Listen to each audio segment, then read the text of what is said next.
ভাই, এই gym team গেলে টাকা আসে না, কিন্তু টাকার জন্য কে যাচ্ছে?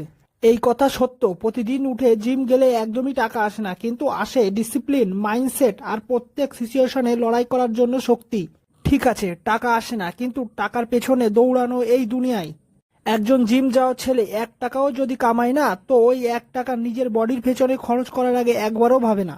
আমি মানছি একটা ভালো বডি বানানোর জন্য অনেক টাকার দরকার পড়ে, কিন্তু যদি তোমার ভেতরে বডি বানানোর আগুন না থাকে তাহলে টাকায় আগুন লাগিয়ে দিলেও কিছু হয় না। টাকা তো হাতের ময়লা, যে টাকা আজ তোমার কাছে আছে সে টাকা কাল অন্য আর একজনের কাছে চলে যাবে।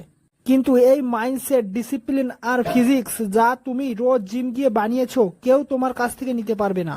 টাকা দিয়ে তুমি একটা ভালো প্রোটিন কিনতে পারো, একটা ভালো জিমে যেতে পারো, কিন্তু বডি বানানোর জন্য এই জেদ আর মাইন্ডসেট কোথায় পাবে? এটা তো কোনো দোকানেও পাবে না। হ্যাঁ ভাই, জিম গেলে আমার সংসার চলে না, কিন্তু আমার জীবন অবশ্যই চলে।